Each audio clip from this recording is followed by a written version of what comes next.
मैं तुमको लिख करके देता हूँ और मैंने एक ही बात कह दी, जो भी हिंदुस्तान में शराब पिएगा वो कभी देश नहीं चला सकता, जो शराब पिएगा समाज नहीं चला सकता, जो शराब पिएगा घर नहीं चला सकता, जो शराब पिएगा वादा पूरा नहीं कर सकता, चाहे वो घर का वादा हो, चाहे वो समाज का वादा हो, चाहे वो देश का वादा हो। जो शराब पिएगा कभी सच नहीं बोल सकता, जब सच नहीं बोलेगा तो आपको क्या करेगा।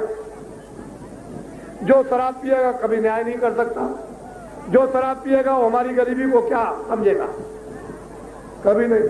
तुम घर में न देखो कि जो शराब पीता रोज वादा करता है कि अब मैं कभी नहीं पीऊंगा, हम देवता के सामने सिर झुकाता हूं कि अब मैं कभी नहीं, जब समय आया तो शराब पी।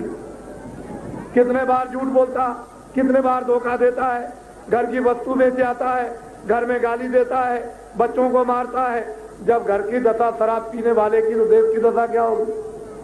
सारा देश पी डालेंगे शराब में, सारा देश का धन पी डालेंगे, आपको मालूम नहीं है। इसलिए आप अनमोल चीज लो। ये तो मैं सब आपको समय पर वो डंडे पड़ेंगे, ऐसी महंगाई आएगी। अभी आपने क्या देखा, ऐसे टैक्स लगेंगे, ऐसी व्यवस्था बिगड़ेगी कि कर्मचारी रो पड़ेगा, अधिकारी रो पड़ेगा, किसान रोएंगे, दुकानदार व्यापारी रोएंगे और लोग भी बेचारे मजदूर और छात्र रो पड़ेंगे। उस समय पर महात्मा याद आएंगे और तुम लोग ऐसा दौड़ोगे महात्माओं की तरफ में कि वो जंगल में भी डेरा डाल देंगे, तो घरों के कामकाज बंद करके वो जंगल में दौड़ोगे।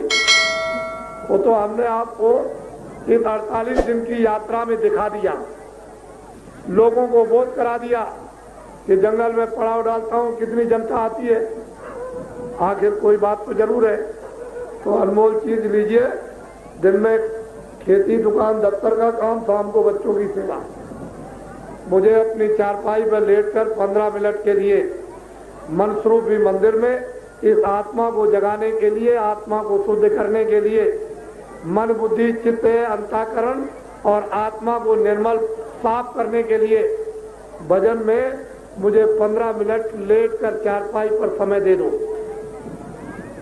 मैं आपको अनमोल चीज जो पैसों से, रुपए से, सोना चांदी और हीरों से नहीं मिलेगी, वो आपको देने जा रहा हूं। ये आप दुनिया की तमाम संपत्ति को दान में दे दो तो आपको नहीं मिलेगी, जब उसकी दया और कृपा हो जाएगी तो मिलेगी।